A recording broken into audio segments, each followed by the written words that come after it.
जब क्वेश्चन के अंदर, वैसे तो और भी जगह पे यूज हो सकता है, बट उसका एक नाम होता है, उसको कहते हैं एनर्जी मेथड।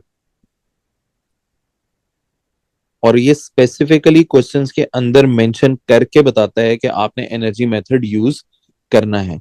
तो अगर वो कहे कि एनर्जी मेथड यूज करना है और आप किसी और तरीके से बैठ के निकालते जा रहे हो, इवन हो सकता है कि एनर्जी मेथड में वो कहे कि आपने वेलोसिटी निकालनी है और वो कहे एनर्जी मेथड से करना है, तो आपके पास कोई चॉइस नहीं रहती, फिर आप इसी मेथड से कर सकते हो। फिर आप काइनेमेटिक्स के फॉर्मूलाज या डिफरेंट फॉर्मूलाज के ऊपर नहीं जा सकते। बात समझ आ रही है कि नहीं? Yes sir. ओके। अब ये जो एनर्जी मेथड होता है, ये बुक्स में और भी बहुत जगह, फिजिक्स में स्पेशली, बहुत सारे लोग जो हैं ये वहां पे भी पढ़ते हैं। और ऑब्वियसली एक इसको लिखने के बहुत सारे डिफरेंट तरीके होते हैं, बट एक जो रिलेटिवली एक इजी तरीका है इसको करने का, जो आप यहाँ पे तो अप्लाई हम करेंगे ही करेंगे, और आप फिजिक्स में चाहो कहने का मकसद ये है कि अगर आपको फिजिक्स वाला अच्छे से आता है तरीका, तो आप वो भी यूज कर सकते हो एनर्जी मेथड का। ठीक है। वो एक्चुअली सेम फॉर्मूला है, बट हम उसको लिखेंगे हम डिफरेंट तरीके से। ठीक है। और इन केस अगर आप इससे करना चाहते हो तो ये भी आपकी चॉइस है, अब जैसे आपको इजी लगे, as long as you are doing correctly, it's fine कि आप उसको लिखते किस तरह से हो।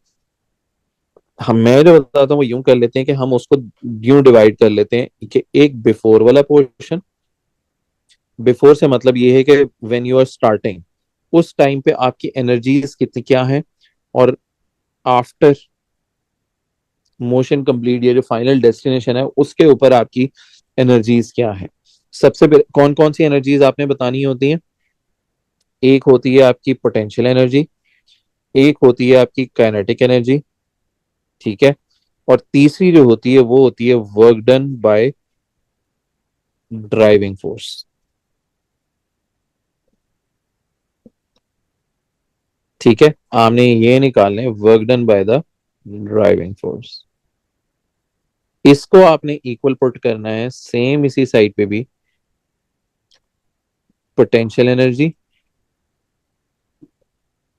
Okay, potential. और इसी तरह इस साइड पे काइनेटिक एनर्जी। और जो तीसरा और आखिरी आता है वो आता है work done against friction.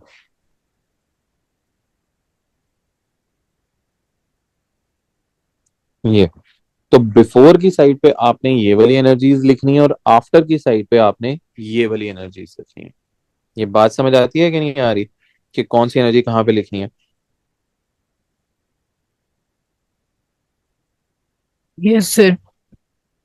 Okay, एक हम ट्राई करके देखते हैं, फिर इसके बारे में हम थोड़ी सी बात करते हैं। जैसे ये क्वेश्चन कर लेते हैं।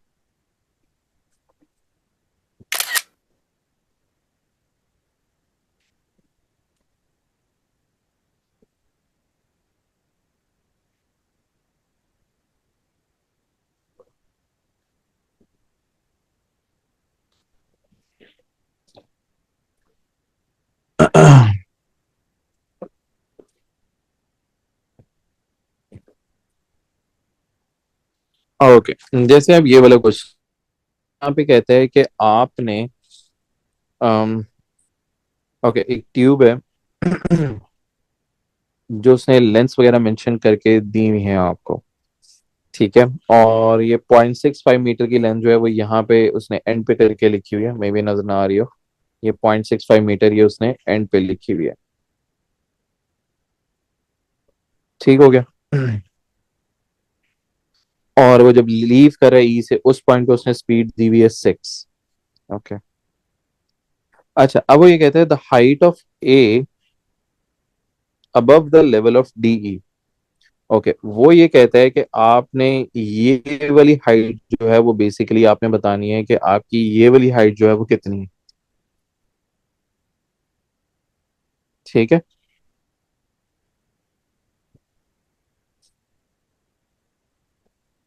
ओके, एक एक करके स्टार्ट करते हैं। अच्छा, अब याद रखना है कि आपकी स्टार्टिंग यहां से हुई है, इस चीज को आपने याद रखना है। ठीक है। ओके, हम क्या करते हैं कि ये ऊपर वाला हम बिफोर आफ्टर का करते हैं। ठीक है, इसको मैं कॉपी करके नीचे ले आता हूँ। ठीक है। और यहाँ से फिर हम ब्रैकेट्स जो है वो हटा देंगे, और फिर उसको हम यूज करेंगे।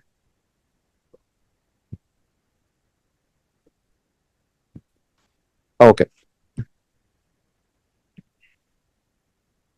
ओके बेटा, बिफोर का पॉइंट वो है जो हम ए का ले रहे हैं, ठीक है, और आफ्टर का जो पॉइंट है वो हम ले रहे हैं ये डी का लेवल का, मतलब है ई वाले लेवल पे, क्योंकि ई पे मुझे स्पीड पता है तो मैं ई का लेवल पे ले लेते हैं, क्योंकि दोनों की हाइट जो है वो सेम रहेगी। तो मैं डी लूं या ई लूं, ई के ऊपर बस मुझे स्पीड पता है तो इसलिए मैं ई वाला पॉइंट ले रहा हूँ। ओके, ए पे हम पोटेंशियल एनर्जी की अगर बात करें तो हमें मैस नहीं पता, ग्रेविटी 10 है, और हाइट। अब बेटा हाइट जो ए की लेते हैं वो याद रखो बिल्कुल बेस ऑफ द लेवल, यानी जो सबसे लोएस्ट पॉइंट होता है वहां से हम हाइट को हमेशा लेना स्टार्ट करेंगे, ठीक है। तो ये वाली हाइट हमें नहीं पता कि ये हाइट कितनी है। अब शुरू में जब ए से बॉल रिलीज किया तो याद रखो तो आपकी स्पीड 0 थी शुरू में, ठीक है। तो आप काइनेटिक एनर्जी का जब फॉर्मूला लगाओगे, हाफ इंटू मैस इंटू 0 का स्क्वायर, और उसके बाद यहाँ पे इस बॉल का कोई इंजन नहीं है, कोई चीज इसे ड्राइव नहीं करेगी, पावर नहीं प्रोड्यूस होगी, तो आप कहोगे कि आपकी work done by driving force जो है वो 0 है। इसी तरह यहाँ पे कोई फ्रिक्शन भी नहीं है, ठीक है, तो फ्रिक्शन वाला कंपोनेंट भी और या उसका वर्क डन भी जो है वो 0 होगा। पोटेंशियल एनर्जी की अगर बात करें, ई के ऊपर मैस इंटू ग्रेविटी इंटू 10, ई की जो हाइट है वो साइड पे उसने दिया हुआ था 0.65 मीटर, तो यहाँ पे आ गया 0.65। इसी तरह काइनेटिक एनर्जी करेंगे तो हाफ इंटू मैस इंटू 6 का स्क्वायर, ई के ऊपर जो स्पीड है वो हमारी थी 6।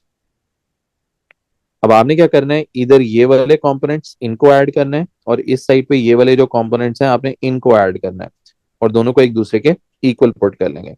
तो हम इसे लिखेंगे 10 mh plus 0 is equal to 6.5 m plus 18 m plus 0। ये मैंने सिंप्लीफाई करने के बाद लिख दिया।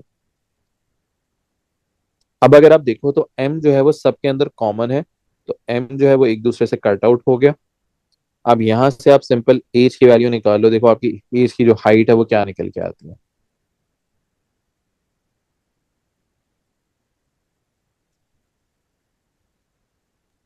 तो टू हाँ, पॉइंट फोर हाइट के फाइव बिल्कुल 2.45 हाइट निकल के आई। ये कौन सी हाइट निकल के आई? ये निकल के आई है ये वाली हाइट जो ए की थी फ्रॉम द बेस। अब अगर मेरी टोटल हाइट जो है वो 2.45 है और उसमें से मैं ये नीचे 0.65 माइनस कर लेता हूँ, तो जो मुझे रिक्वायर्ड हाइट थी डीई के लेवल से, डीई के लेवल से अबव है, वो मुझे यहाँ पे पता लग जाएगी यहाँ पे।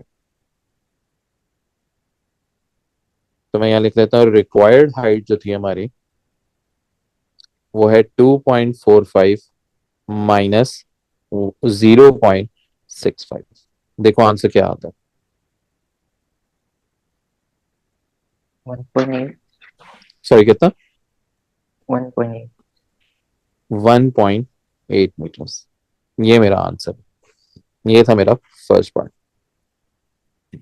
अगले पार्ट में वो कहता है कि आपने maximum speed of the particle बताना है। पहले तो आप मुझे बताओ कि इस जर्नी के अंदर maximum speed of the particle होगी किधर, किस पॉइंट पे? A B C D E. फिर सी पे।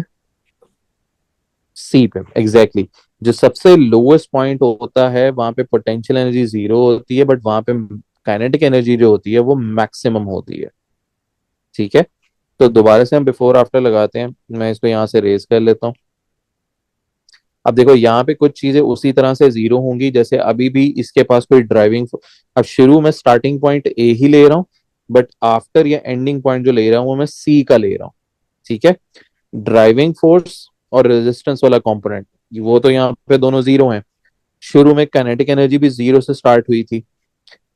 सी के ऊपर की काइनेटिक एनर्जी हमें फाइंड आउट करनी है, तो half into mass into v का स्क्वायर, ये वाला वी हमने फाइंड आउट करना है। अब जो सबसे लोएस्ट पॉइंट है, जो जमीन का लेवल है, वहां पे पोटेंशियल एनर्जी एग्जिस्ट ही नहीं करती क्योंकि हाइट नहीं है, तो हमारी पोटेंशियल एनर्जी भी 0 होगी सी के ऊपर। और ए के ऊपर की जब हम पोटेंशियल एनर्जी निकालेंगे तो वो मैस इंटू 10, और हाइट अभी हमने निकाली 2.45 इन द प्रीवियस पार्ट। अब इसको हम थोड़ा सा सॉल्व कर लेते हैं, ठीक है। तो ये बनेगा 24.5 m is equal to half into M. दोनों साइड पे मैस और मैस एक दूसरे से कट जाएंगे, तो आप देखो आपकी यहाँ पे वेलोसिटी जो है वो क्या निकल के आ रही है। 7. कितनी, सॉरी? 7. 7. तो 7 metre per second is suppose to be your final answer. समझ आया एनर्जी मेथड के नहीं आया, किस तरह से अप्लाई करते हैं? जी। Yes, sir. Okay okay. ये वाला क्वेश्चन देखते हैं। इस क्वेश्चन के अंदर अगर आप देखो तो वो ये कहता है कि आपके पास एक कार है जिसका मास उसने दिया हुआ है 900 kg, is moving up hill incline and this angle. Okay, दो चीजें आप कर सकते हो, या तो आप इस साइन इनवर्स को यही रहने दो, या आप कैलकुलेटर के ऊपर साइन इनवर्स करके निकाल लो। तो अगर आप निकालना चाहते हो तो निकाल लो, बट आई वुड प्रेफर कि हम इसको यही रखें। ठीक है, इसको इमेजिन करो, इसको मैं कह देता हूँ ये थीटा है। ठीक है, तो इसका मतलब है ये वाली वैल्यू मेरी यहाँ थीटा है। ठीक है, तो यहाँ मैं लिख भी देता हूँ कि theta is equals to sine inverse 0.12। अगर आप कैलकुलेटर पे ले भी लोगे तो आपके पास ये आ भी जाएगा। ठीक है, ओके। अब हो ये रहा है कि आपका एक ऑब्जेक्ट था जो यहाँ जमीन पे, इमेजिन कर लेते कि यहाँ से स्टार्ट हुआ and it is moving up the हिल। इसको मैं पॉइंट ए कह देता हूँ, इसको मैं पॉइंट बी कह देता हूँ। अब वो कहते हैं कि आपकी जो initial speed of the car है, तो इनिशियल स्पीड का मतलब हुआ ए वाले पॉइंट पे आपकी स्पीड 11 हो गई। एक चीज तो ये होगी। उसके बाद कहता है after the 12 second the car has travelled 150 metre up the hill. तो इसका मतलब है कि आपका ए से लेके बी का जो डिस्टेंस है दैट इज 150 मीटर्स, और up the hill and has a speed of 16 metre per second. और तो इसका मतलब है बी के ऊपर जो आपकी स्पीड है वो 16 है। उसके बाद जो उसने चीज दी, उसने आपको पावर दी है, योर पावर इज 24 किलोवाट। तो अगर किलोवाट्स को मैं वॉट्स में करूंगा तो इसको मल्टीप्लाई बाय हम 1000 कर लेते हैं, तो इट बिकम्स 24,000 वॉट्स। बताओ, यहां तक समझ आ रहा है कि जो जो इन्फॉर्मेशन उसने दी हुई है? सर ये जो एंगल जी बेटा। बताया हुआ है ये रेडियंस के अंदर होगा कि डिग्री के अंदर होगा? नहीं, डिग्री, यहाँ पे डिग्रीज ही होता है, यहाँ पे वो रेडियंस वगैरह में नहीं जाता। यहाँ पे क्वाइट सिंपल और स्ट्रेट फॉरवर्ड है, डिग्रीज के अंदर ही रहता है वो। ठीक है, ओके सर। ओके। मैं क्वेश्चन भी एक दिन दोबारा ये इसको मैं कॉपी कर लूँ, फिर मैं आपको नीचे क्वेश्चन भी दिखाता हूँ। इसमें वो कहता है कि आपने जो फाइंड करना है वो फाइंड करना है work done against the resistive force in the 12 seconds. यानी 12 सेकेंड्स के अंदर आपकी कितनी रेजिस्टेंस फोर्स है आपने वो फाइंड आउट करनी है। ओके, इस पे भी हम बिफोर और आफ्टर लगा लेते हैं। ठीक है, बिफोर और आफ्टर कर लेते हैं। इस पे हमारा स्टार्टिंग पॉइंट था वो था ए, और हमारा जो एंडिंग पॉइंट या आफ्टर वाला पॉइंट है वो है बी। अब पहले तो वहां से स्टार्ट कर लेते हैं कि जो जो चीजें आप लोगों को पता है। ठीक है, ए से स्टार्ट करते हैं। बेटा ये जमीन इमेजिन कर लेते हैं, जहां से भी हम स्टार्ट करें जो लोअर लेवल होता है वहां पे हम पोटेंशियल एनर्जी हमेशा क्या रखते हैं? लास्ट टाइम भी मैंने बताया था। 0। बिल्कुल ठीक है, लोअर लेवल पे आप पोटेंशियल एनर्जी रखते हो 0। ठीक है, क्योंकि हाइट 0 होती है उस वजह से कॉम्पोनेंट 0 हो जाता है। तो मैं mg/0 लिख देता हूँ फिलहाल। ठीक है, उसके बाद ए के ऊपर की काइनेटिक एनर्जी की बात करें तो हाफ mv² होता है फॉर्मूला। तो मैथ उसने कहा था 900 है, और वेलोसिटी शुरू में 11 है, तो यहाँ आ गया 11 का स्क्वायर। इसी तरह जब मैं आफ्टर की काइनेटिक एनर्जी लिखता हूँ तो हाफ इंटू 900 इंटू 16 का स्क्वायर। बताओ, यहां तक समझ आया कि नहीं आया? Yes sir. ओके, उसके बाद अब अगर हम बात करें ये जो उसने पावर दी हुई थी, अब पावर से क्या निकल सकता है? इफ यू रिमेंबर पावर के दो फॉर्मूलाज हमने पढ़े थे, जिनमें से एक फॉर्मूला था work done divided by time. अब मुझे ये बताओ, ये पावर जो है as a driving force act करती है कि as a resistance force act कर रही है इस क्वेश्चन के अंदर? Sir driving force. Exactly exactly. अगर आपको ना भी समझ आ रहा हो कि किस चीज के लिए, तो अगर आप क्वेश्चन रीड करो वो कहता है find the work done against the resistance. इसका मतलब है ये एक्स रेजिस्टेंस वाली जो वर्क डन है ये तो हमने फाइंड आउट करनी है। तो यहाँ पे तो आपने लिख लिया एक्स, ये तो हमने फाइंड आउट करनी है। तो ये ड्राइविंग फोर्स के लिए जो उसने वर्क डन हम फाइंड आउट कर सकते हैं, power is 24,000, work done by the driving force हमने फाइंड करना है, और टाइम जो है फॉर द 12 सेकेंड्स है। तो यहाँ मैं लिख लेता हूँ 24,000 इंटू 12। अच्छा, आखिरी और फाइनल चीज जो रह गई वो रह गई है पोटेंशियल एनर्जी एट हाइट, जो आफ्टर वाला पॉइंट है बी वाला, उधर क्या होगी? बेटा इस तरह के क्वेश्चंस में स्लोप में आप देखो हाइट जो होती है वो हमेशा वर्टिकल लेनी होती है। बहुत सारे लोगों ने यहाँ पे मिस्टेक की कि वो हाइट को 150 लेते रहे, जो कि गलत है। मुझे ये वर्टिकल हाइट चाहिए। अगर आपको याद हो, एंगल के सामने वाली साइड हमेशा क्या होती थी साइन और कॉस में से? परपेंडिकुलर। और नहीं, हाँ, साइन और कॉस में से क्या होती थी? ये साइन क्या, कौन सा फॉर्मूला लगेगा, साइन का कि कॉस का? साइन। सर यहाँ पे वो एग्जैक्ट। साइन लगेगा। तो इसे लिखेंगे 150 साइन थीटा। ये हमारी हाइट है। अब जब मैं यहाँ पे इसकी वैल्यूज लगाने लगता हूँ, मैथ हमारा था 900, ग्रेविटी थी 10, अब हाइट है sine theta into sine theta. Theta हमने यहाँ पे खुद लिखा हुआ है ऊपर के, साइन इनवर्स ऑफ 0.12। अच्छा, एक चीज अब याद रखना, साइन और साइन इनवर्स दोनों लिखे हों, वो दोनों एक दूसरे से कैंसिल आउट वैसे हो जाते हैं। तो अगर यूं करना हो तो यूं भी कर सकते हो, वरना अदरवाइज आपने कैलकुलेटर पे करना है तो आप कैलकुलेटर पे भी कर सकते हो। ठीक है। अब उसके बाद हमने क्या पढ़ा था कि दोनों वर्टिकली कॉलम्स को आप ऐड कर लो। इधर ये वैल्यूज ऐड होंगी और इधर ये वैल्यूज ऐड होंगी। तो ये पहली वैल्यू तो है 0, फिर हाफ इंटू 900 इंटू 11 का square plus 24,000 into 12 is equal to 900 into 10 into 0.12 plus half into 900 into 16 का स्क्वायर प्लस एक्स। अब इसको आप सॉल्व करो और देखो आपकी एक्स की वैल्यू क्या निकल के आती है। That would be your final answer.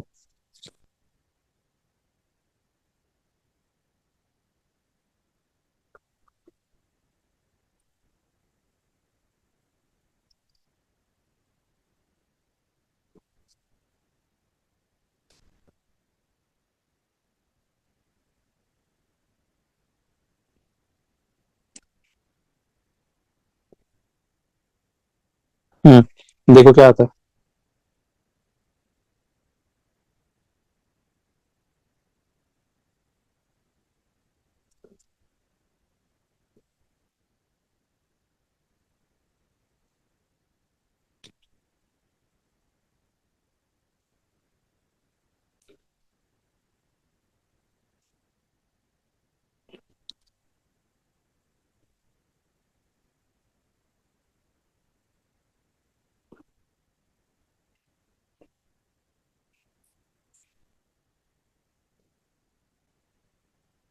Sir answer negative आ रहा है।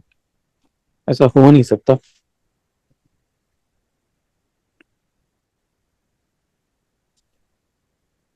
There 226,170. सॉरी, रिपीट करते हो? 226,170. I don't think so.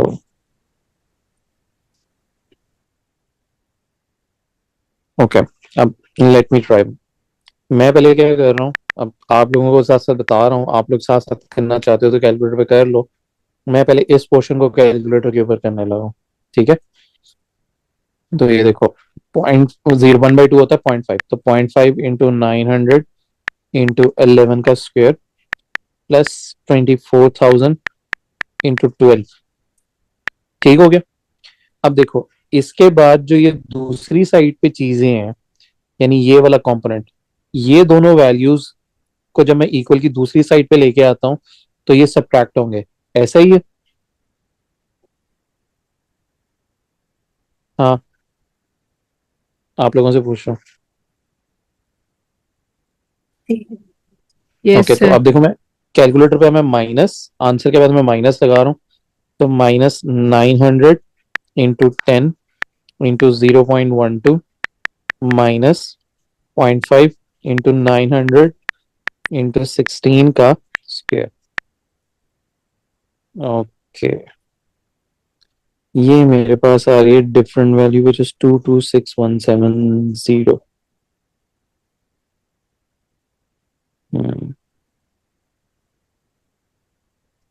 मैं आपने यही बताया था। Yes, sir.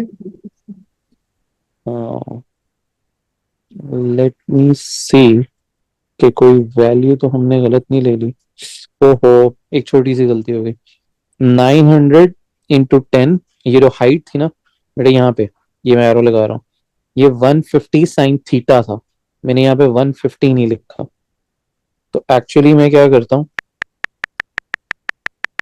यहाँ पे मैं 150 लगा लेता हूँ। ये अब ठीक हो गया।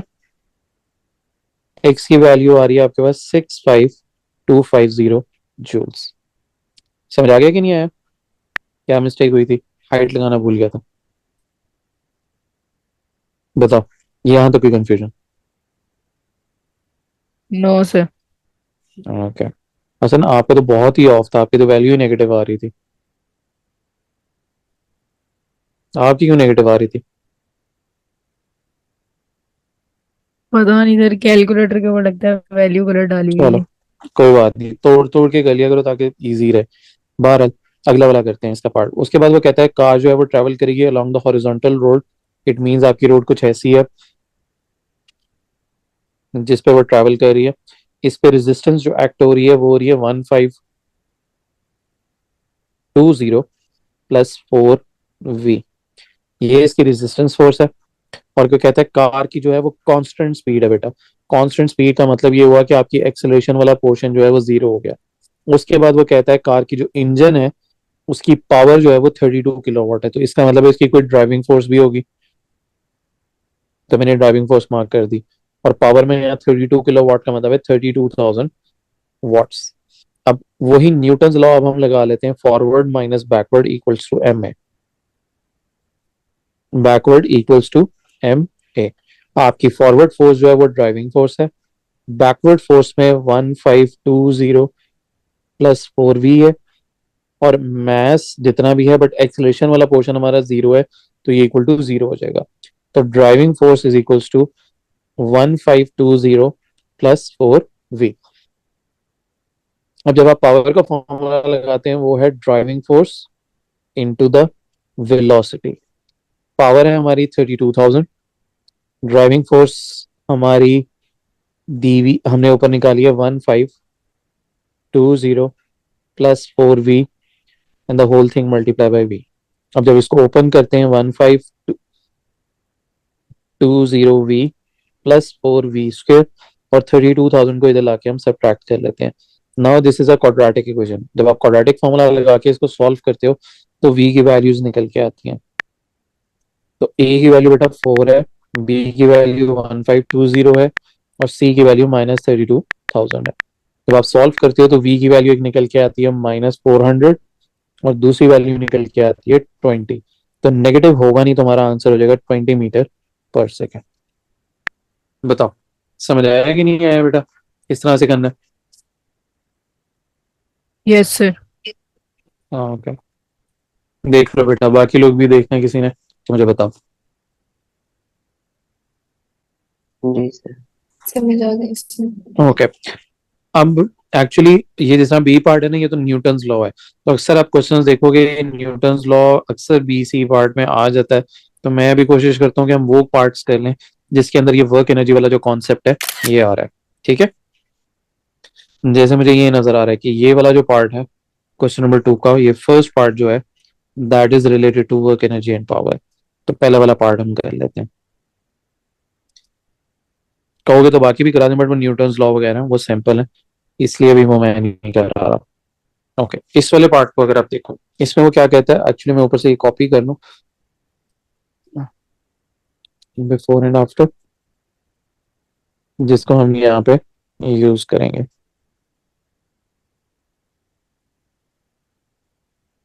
ओके बेटा, ये मेरे बाकी जो इररेलेवेंट चीजें हैं ये मैं थोड़ी रेस कर देता हूँ। ये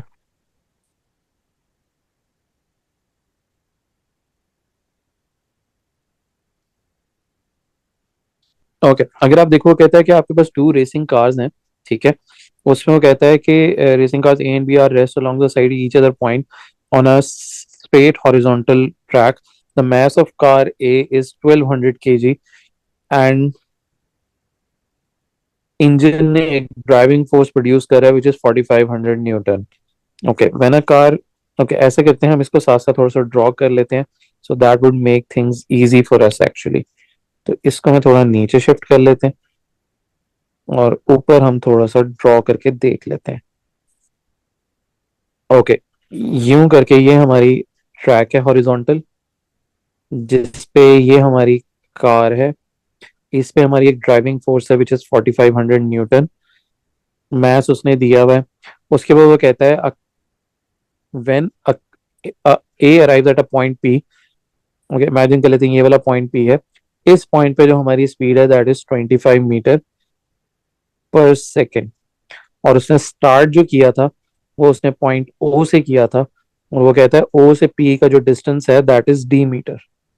वो हमें नहीं पता। और वो कहता है work done against the resistance is 75,000 joules. तो ये देखो, वर्क डन अगेंस्ट रेजिस्टेंस उसने दे दिया, तो 75,000 की तो वैल्यू डायरेक्टली हमने यहाँ पे लिख ली। ये बात समझ आई है कि नहीं आई? जी बेटा। जी सर। ओके। Yes sir. उसके अब मुझे बताओ, हॉरिजॉन्टल रोड है तो पोटेंशियल एनर्जीज क्या होंगी? जीरो। ओके। दो चीजें हो सकती हैं, या तो आप उसको जीरो कंसिडर कर लो या दोनों का सेम कंसिडर कर लो, आपकी चॉइस होती है, ठीक है। तो इधर भी जीरो रख लेते हैं, इधर भी जीरो रख लेते हैं। काइनेटिक एनर्जी की बात करें तो स्टार्ट उसने रेस्ट से लिया था। तो इसका मतलब है कि शुरू में उसकी kinetic energy, okay, starting point यहाँ पे ओ था। मैं ये लेटर्स भी चेंज कर दूं ताकि आपको पता हो किन दो की बात हो रही है। स्टार्टिंग ओ से हुई, एंडिंग पी पे हुई। तो मैस हमारा जितना मर्जी हो, जो कि 1200 है। जब शुरू में था तो स्पीड हमारी जीरो थी, तो जीरो का स्क्वायर।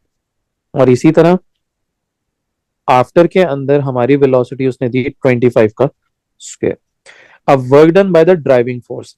अब ड्राइविंग फोर्स उसने दी हुई है 4500। अगर आपको याद हो, वर्क डन का फॉर्मूला था फोर्स टाइम्स डिस्टेंस।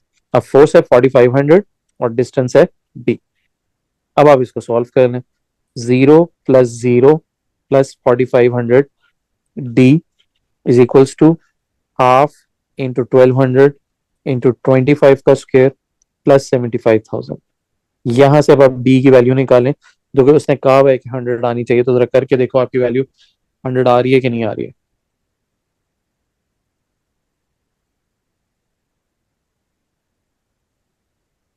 जी सर। है? Okay, cut. आपकी वैल्यू यहाँ से आएगी 100 मीटर्स। इस तरह से करना था ये वाला। तो आप देख रहे हो, मुश्किल नहीं है इसे सही जगह पे सही वैल्यू को समझ के प्लग इन करना है। ठीक है, तो क्वेश्चन को अंडरस्टैंड करना जरूरी है। और मैं डायग्राम हर बार इसलिए बनाता हूँ बिकॉज मेरे लिए भी खुद इजी होता है कि डायग्राम अगर हो सामने तो it's easier for us to understand कि आपने उस क्वेश्चन के अंदर एक्चुअली में करना क्या है। बात समझ आई कि नहीं आई?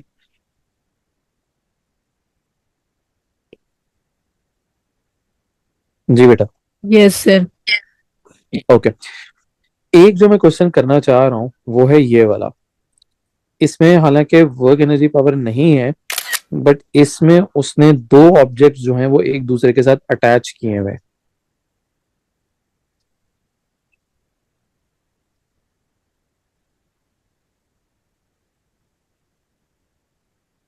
ओके, लेट मी, इसको हम दूसरी फाइल में करते हैं।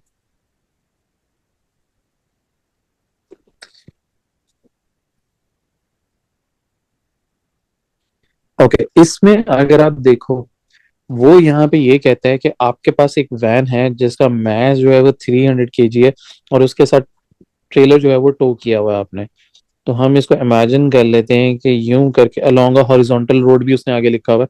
तो हम इमेजिन कर लेते हैं कि हमारे पास यूं करके और टोइंग के लिए बीच में यूं करके एक स्ट्रिंग होगा, और जिसको भी हमने यूं करके अटैच किया हुआ है। तो ये हो गई हमारी वैन, और ये हो गया हमारा उसका ट्रेलर। उसके बाद वो कहता है there is a resistance of 700 newton on the van. तो इसका मतलब ये हुआ कि वैन के ऊपर इस डायरेक्शन में 700 न्यूटन की एक फोर्स है, और ट्रेलर के ऊपर इस तरह से 300 न्यूटन की एक फोर्स है। Driving force exerted by the van is 2500। तो ड्राइविंग फोर्स जो है वो यहाँ पे 2500 है। अब आप देखो, स्ट्रिंग है तो टेंशन भी होनी चाहिए। अवे फ्रॉम द ऑब्जेक्ट होती है या टुवर्ड्स द पुली होती है? यहाँ पे पुली नहीं है, तो अवे फ्रॉम द ऑब्जेक्ट है वो मैं यूं करके टेंशन मार्क कर लेता हूँ। बताओ, अभी मैंने सिर्फ फोर्सेस मार्क किए हैं, आप मुझे बताओ यहां तक समझ आया कि नहीं आया?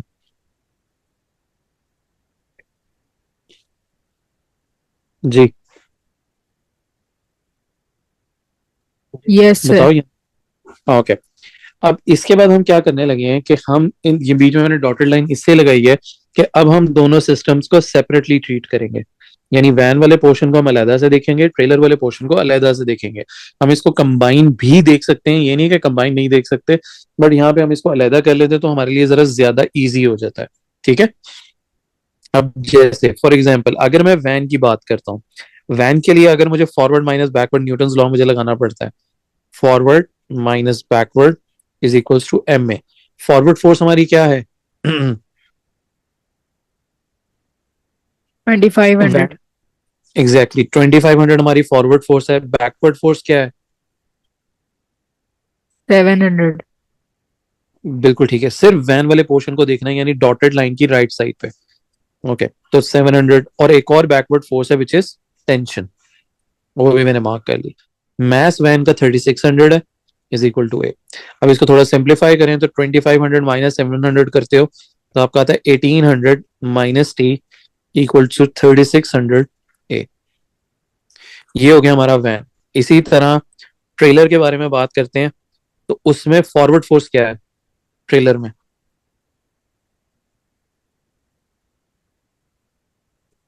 तो फॉरवर्ड फोर्स टेंशन है। एग्जैक्टली फॉरवर्ड फोर्स टेंशन है। बैकवर्ड फोर्स हमारी 300 है और मैस जो है वो 1200 है। अब दोनों को अगर आप साइमल्टेनियसली दोनों इक्वेशंस को आप सॉल्व करते हो तो हमारे पास जो नीचे इक्वेशन जो बचेगी वो ये बचेगी, T O T cancel. 1800 minus 300 would be 1500 and 3600 plus 1200 करते हो तो ये आता है 4800 ए। तो यहां से बताओ ए की वैल्यू क्या निकल के आती है?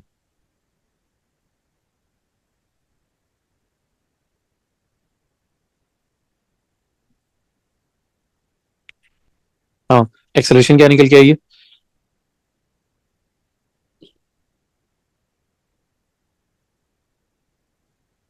1500 डिवाइड बाई 4800 करना है, इतना तो मुश्किल नहीं है। 0.3125. 0.3125। Okay good. ये हो गई हमारी एक्सेलरेशन। बट क्वेश्चन में उसने हमसे पूछा था tension, so let's substitute this value of A back into the original equation and see the value of t that you get. So t minus 300 equal to 1200 times 0.3125. तो देखो tension क्या निकल के आती है हमारी।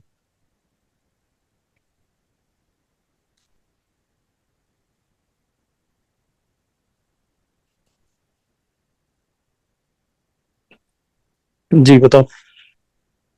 675। Very good, 675 newton is suppose to be the tension for this part. अब इसी तरह पार्ट बी के ऊपर चलते हैं। पार्ट बी में क्या चीज चेंज कर रहा है अगर आप वो देखो तो वो ये कहता है कि अब जो आपकी ड्राइविंग फोर्स है that has now been removed. Okay, तो एक्चुअली मैं क्या करता हूं, मैं इस पोर्शन को पकड़ता हूं और इसको उठा के मैं नीचे ले आता हूं। अभी हम इसको ठीक करेंगे। अब इससे मैं इसको उठा के सिर्फ नीचे लेके आ रहा हूँ जस्ट टू सी कि अभी क्या क्या चेंजिंग हो रही है। Okay, let me just erase this and this. Okay, अब अगर आप देखो तो वो क्या कहता है कि ड्राइविंग फोर्स रिमूव कर दी है, तो देखो मैं यहाँ से 2500 की फोर्स रिमूव कर देता हूँ। एक चीज तो ये हो गई। And then the driver applied a braking force which acts only on the van. Van के ऊपर एक और फोर्स एक्ट कर रही है which is the braking force. Resistance force remain unchange. Okay, ये जो रेजिस्टेंस की फोर्स है, सॉरी सॉरी, ये जो ब्रेकिंग फोर्स है ये किस डायरेक्शन में अप्लाई होगी? ये भी यूं करके बैकवर्ड में होनी चाहिए ब्रेकिंग। बताओ, ये बात समझ आती है? Yes sir. ठीक हो गया। और वो कहता है find the least possible value of the problem which will cause the. Okay good.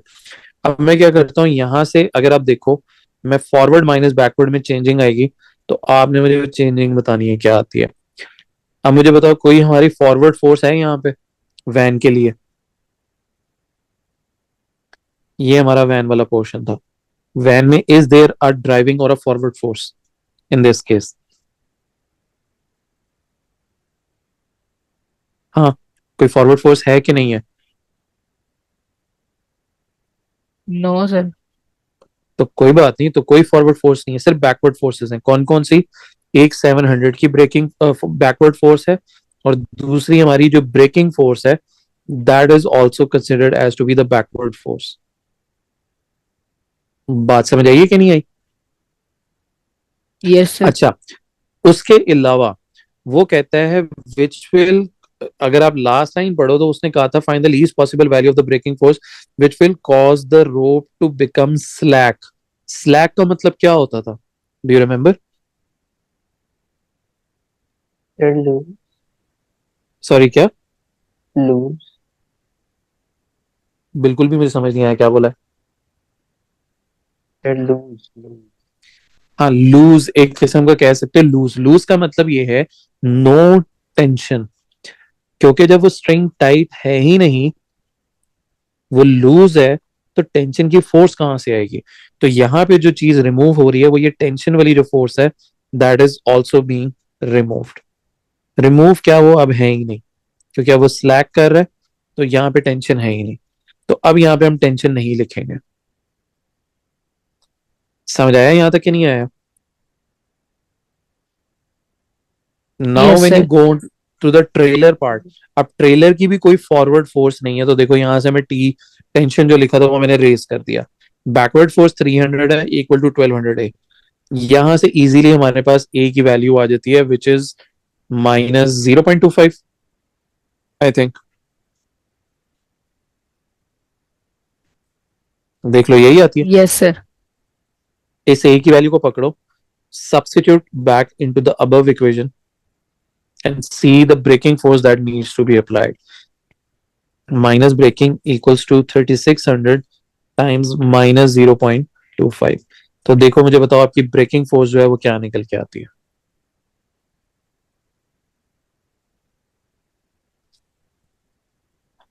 Sir, 200. 200। 200।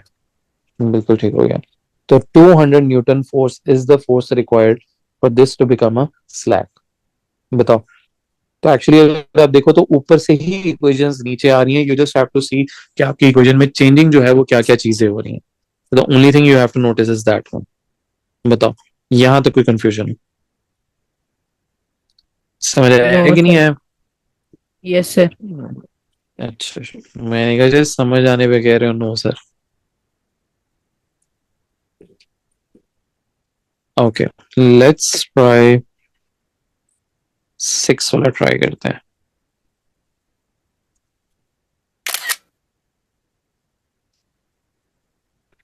7 marks का है, तो ये ट्राई करते हैं जरा।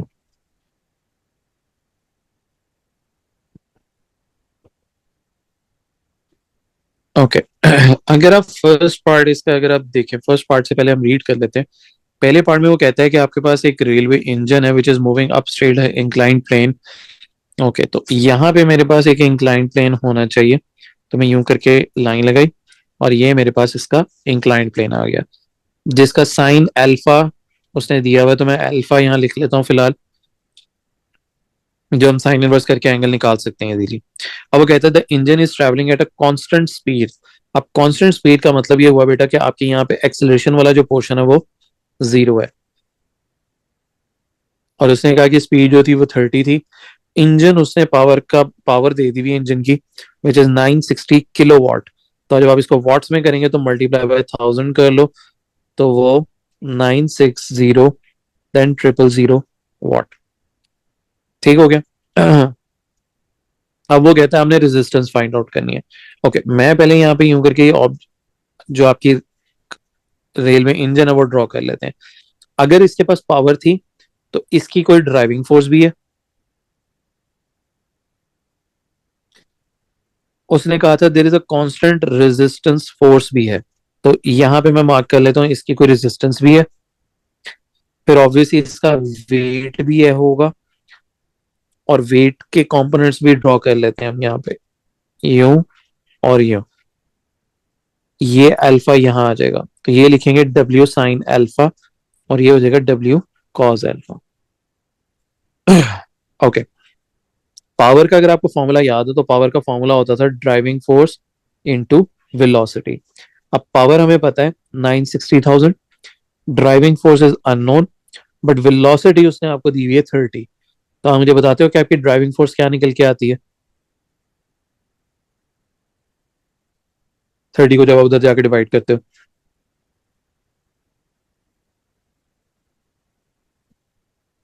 तो 32,000। 32,000 न्यूटन। हमारे पास ड्राइविंग फोर्स, मैं टिक लगा रहा हूँ ड्राइविंग फोर्स पे, ये मेरे पास ड्राइविंग फोर्स निकल आई। अब जब मैं इस पे फॉरवर्ड माइनस बैकवर्ड करता हूँ, न्यूटन लॉ लगाते हैं, forward minus backward is equal to M A. अब हमारी फॉरवर्ड फोर्स थी वो ड्राइविंग फोर्स थी विच इज 32,000। बैकवर्ड फोर्स अब आप गौर से देख लो, उसमें एक रेजिस्टेंस का कंपोनेंट है और दूसरा उसका ये वेट का कंपोनेंट है which is W sine alpha. अब वेट क्या होगा? मैस 75,000, तो मैस इंटू ग्रेविटी कर लेते हैं तो वेट हो गया, into sine alpha. Sine alpha की भी वैल्यू देखो तो उसने आपको दी हुई है 0.01, तो मैं यहाँ पे 0.01 लिख लेते हैं। और कांस्टेंट स्पीड का मतलब है कि एक्सेलरेशन जीरो है, तो यहाँ पे इसको इक्वल टू जीरो पुट कर लेते हैं। तो यहाँ से आप आर की वैल्यू देखो, आपकी रेजिस्टेंस निकल के आती है। वो क्या रेजिस्टेंस है आप लोगों ने बताना है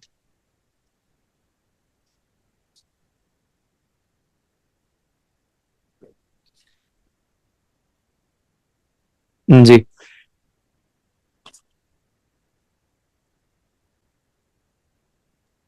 24,500. 24,500 newton, very good. That is suppose to be the resistance force in this case. बताओ, एनी कंफ्यूजन सो फार? किसी को भी कोई चीज, कोई बात ना समझ आई? ओके, अगर मैं अगला वाला क्वेश्चन मैंने पढ़ा है तो उसमें वर्क एनर्जी एंड पावर लग रहा है, तो ऊपर से मैं बिफोर एंड आफ्टर कॉपी कर लेते हैं और फिर हम एक्चुअली, ओहो, I think I did it somewhere wrong actually.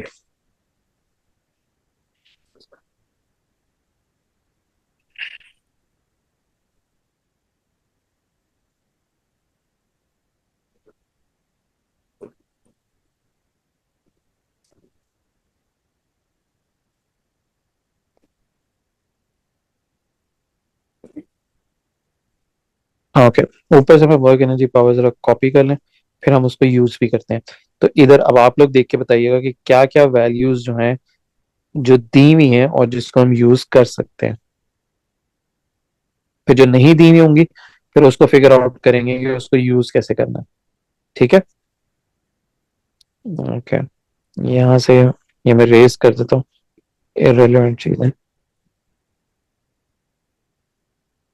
Okay बेटा, अब पढ़ लो जरा क्वेश्चन। क्वेश्चन में वो क्या कह रहा है? वो कह रहा है the engine comes to a section of the track which is horizontal. तो अब आपका जो सेक्शन है वो यहाँ पे हॉरिजॉन्टल सेक्शन है। तो इमेजिन कर लेते हैं यूं करके हॉरिजॉन्टल रोड आ गई। उसके बाद वो कहता है at the start okay, at the start of the section, तो स्टार्टिंग को हम ए कह देते हैं, तो बिफोर हो गया मेरा ए। स्टार्टिंग सेक्शन में वो कहता है कि engine is travelling at a speed of 30। Okay, यहां से क्या चीज यूज होगी? यानी 30 की वैल्यू को हम कैसे यूज करेंगे?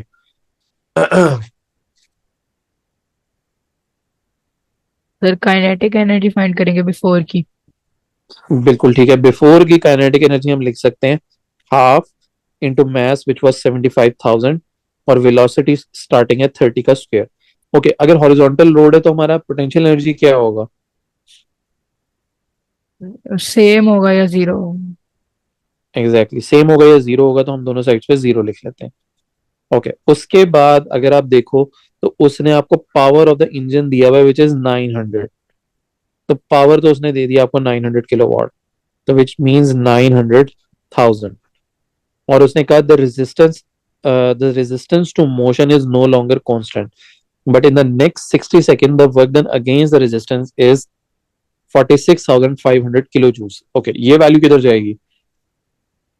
Work done against friction. बिल्कुल ठीक हो गया, तो आफ्टर। 46,500 और किलो जूल्स का मतलब है यहाँ पे मल्टीप्लाई बाय 1000 हो गया। अब work done by driving force वाला कंपोनेंट आपका रह गया। अगर आपको याद हो तो पावर का जो फॉर्मूला था वो था ड्राइविंग फोर्स इनटू वेलोसिटी।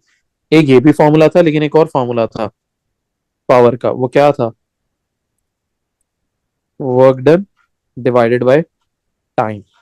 तो अगर आप देखो तो आपके पास पावर भी है विच इज 900 किलोवाट और टाइम भी है 60 सेकेंड्स, दोनों आपस में मल्टीप्लाई हो रहे हैं।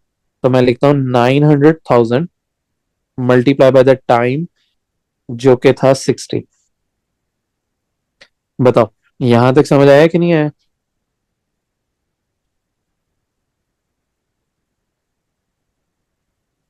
Yes sir. जी बेटा। और अब जो फाइंड करना है वो ये कहता है find the speed of the engine at the end of the 60 second, यानी 60 सेकेंड गुजरने के बाद। तो ये जो आफ्टर वाला पॉइंट है जिसको मैं बी का नाम दे देता हूँ, इस पे हाफ 75,000 इंटू वी स्क्वेयर, ये वाला भी हमने फाइंड आउट करना है। अब सबको वर्टिकली ऐड कर लेते हैं, 75,000 into 30 square plus 900,000 into 60 is equals to half into 75,000 into v square plus 46,500 multiply by 1000। तो यहां से आप v की वैल्यू निकालो, देखो क्या आता है।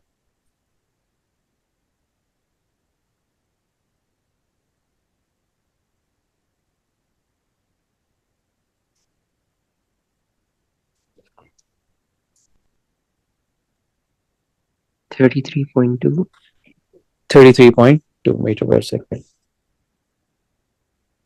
So that is supposed to be the final answer।